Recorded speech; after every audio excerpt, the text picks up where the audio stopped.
le secret de votre rentabilité ne se trouve pas là où vous le pensez, et personne n'en parle. Si, de but en blanc, je vous demande comment maximiser votre portefeuille, vous allez me répondre « Analysez les entreprises ». Normal, vous suivez cette chaîne et je n'arrête pas de le rabâcher. Mais l'analyse permet de limiter certains risques. Si vous voulez augmenter drastiquement la valeur de votre portefeuille et vos gains, il vous faut le petit truc en plus qui fera toute la différence. Une bonne allocation d'actifs. Honnêtement, vous en avez une ? Et même si c'est le cas, est-ce qu'elle vous sert vraiment ? Parce que là, je vous parle d'un vrai modèle, une boussole qui guide tous vos investissements, un cadre précis dans lequel entre chacune des valeurs achetées. Pas sûr, hein ? Bon, rassurez-vous, j'ai encore passé des nuits blanches pour vous synthétiser les éléments clés d'une bonne allocation d'actifs. Bref, vous allez voir comment en construire une qui corresponde à vos besoins. Du coup, on y va ? Allez, on y va.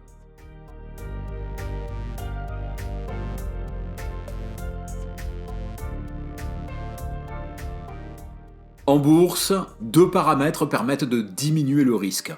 Le temps pour les risques du marché, la diversification pour les risques spécifiques. L'allocation d'actifs fait partie du deuxième paramètre.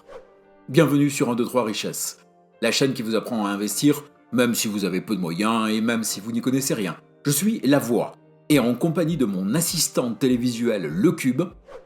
Bonjour tout le monde. Nous allons explorer aujourd'hui l'univers fascinant de l'allocation d'actifs.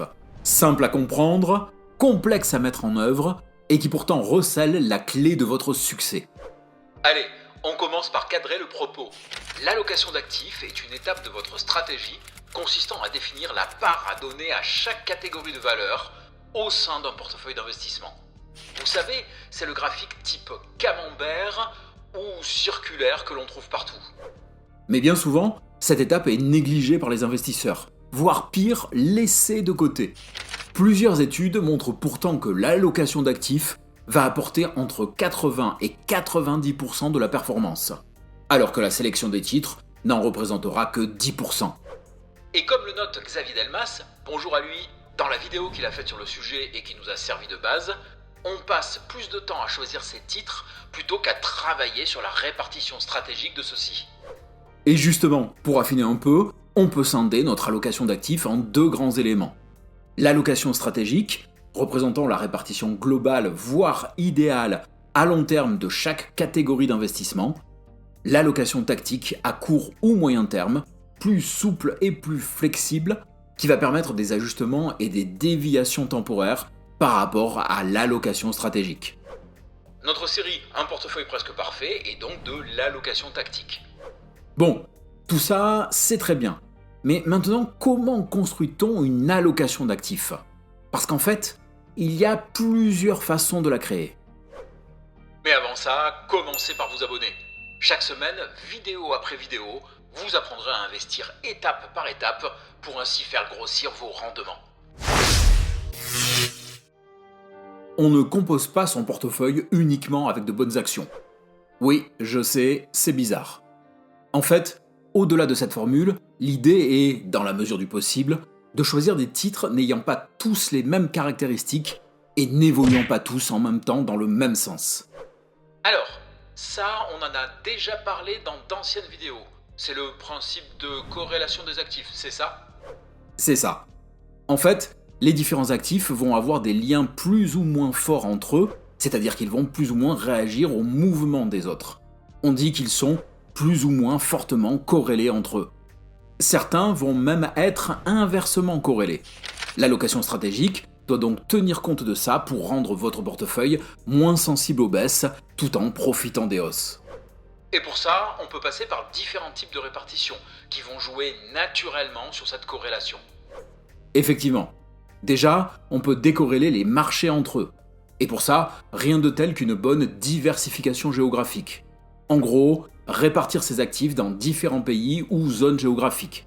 Ainsi, une crise touchant les valeurs d'une zone aura de faibles répercussions, du moins théoriquement, sur les valeurs d'autres pays.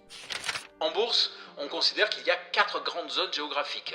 Asie, États-Unis, Europe et reste du monde. Mais certains investisseurs ajoutent l'Afrique et l'Amérique latine. Donc, en fonction de votre allocation idéale, à vous de décider du degré de fragmentation. Et ne vous souciez pas des parts pour l'instant. On abordera ça en deuxième partie. Une seconde façon de séparer les marchés est de le faire du point de vue sectoriel. Pour les valeurs mobilières, il existe 11 grands secteurs d'activité qui vont synthétiser l'ensemble de l'économie. L'équilibre s'obtient en répartissant ces investissements dans de multiples secteurs pour éviter que ce qui affecte une série de valeurs n'ait une influence sur les autres.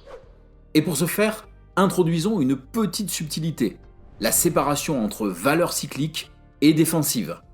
En simplifiant, on peut dire que tous les secteurs dépendant directement de la demande et du pouvoir d'achat des consommateurs sont des secteurs cycliques.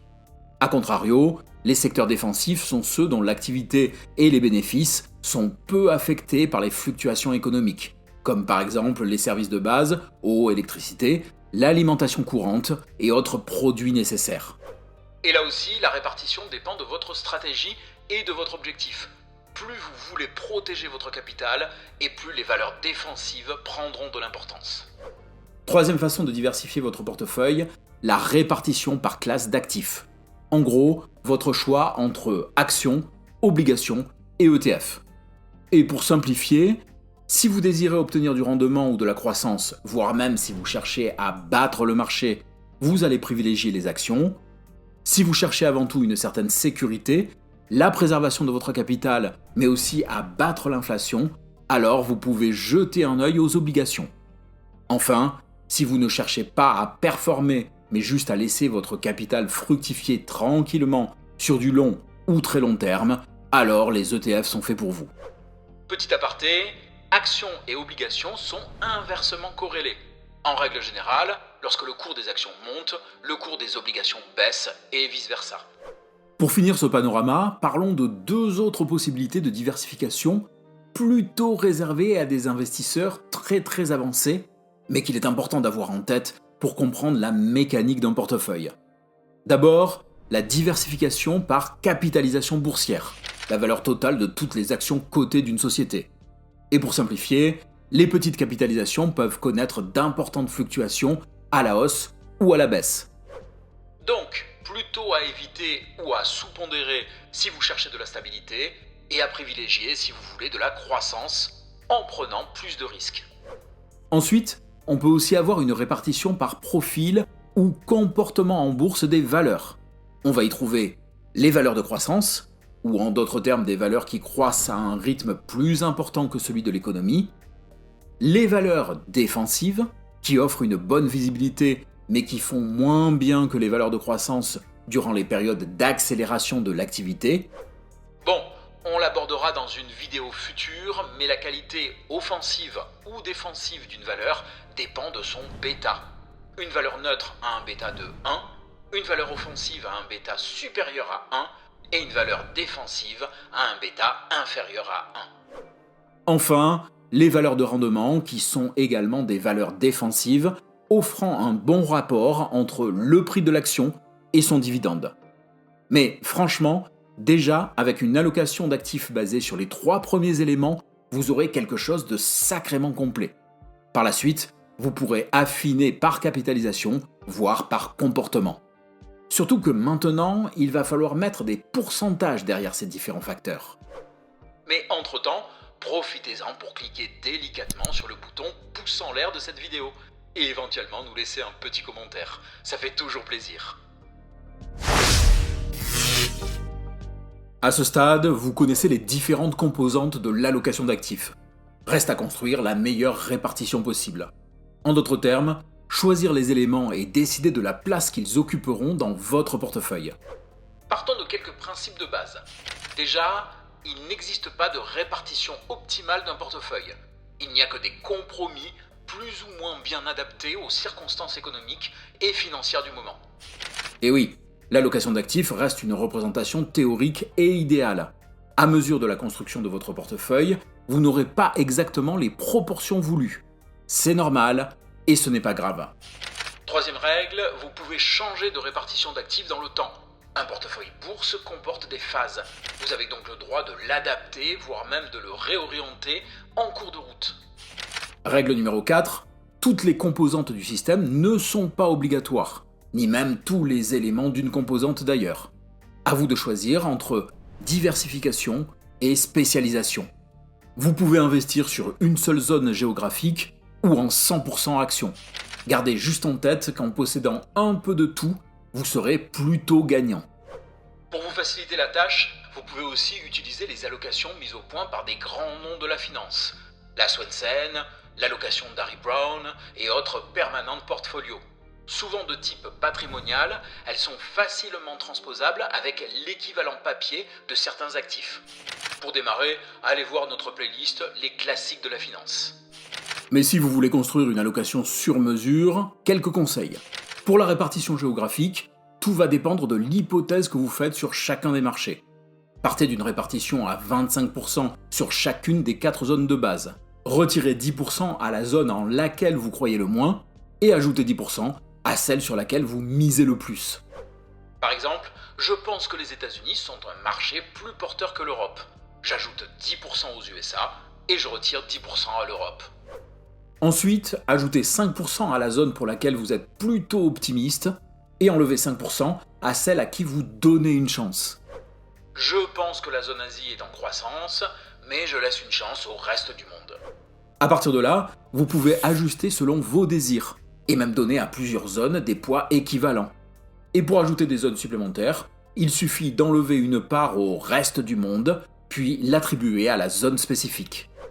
Si je veux ajouter l'Amérique latine, je lui donne 5%, eux-mêmes retirés au reste du monde. Pour l'allocation sectorielle, je reste persuadé que le mieux est une équipondération des secteurs. Mais pour une répartition personnalisée, partez de la distinction entre secteurs cycliques et non cycliques. Commencez à 50% chaque, puis augmentez ou diminuez la part défensive en fonction de la stabilité que vous souhaitez pour votre portefeuille. Par exemple, si vous cherchez plus de croissance au prix d'un peu de stabilité, vous pourriez rebalancer à 40% défensif et 60% cyclique.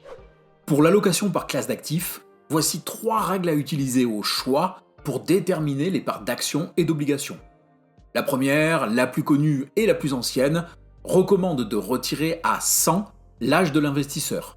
Le résultat donne le pourcentage d'actions du portefeuille, le reste étant alloué aux obligations.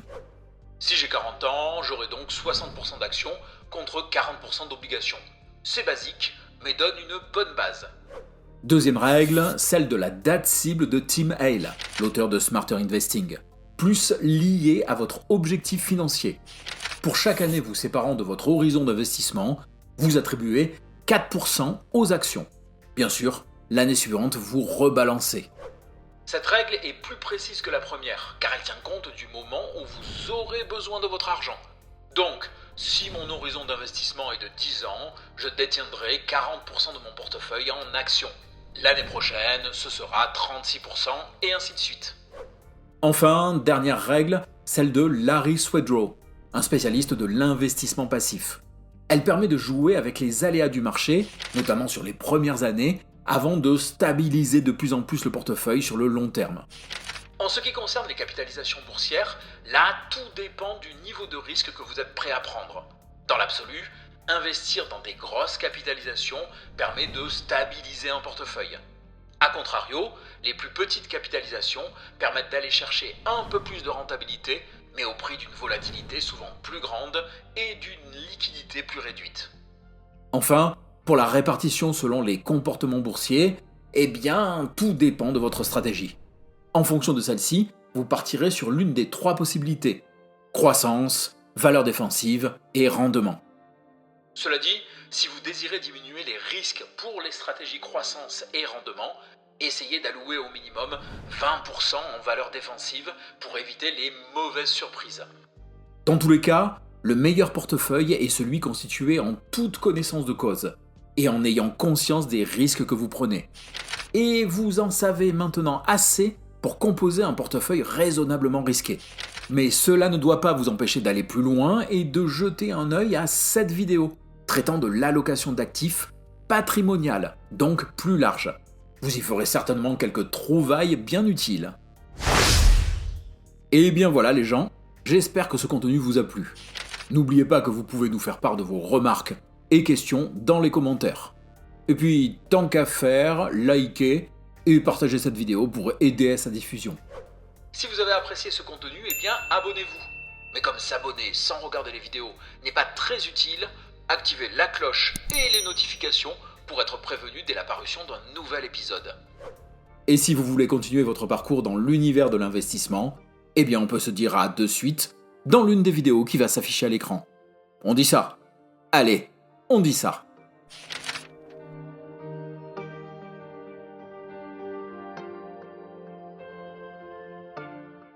J'aime bien les puzzles. Super.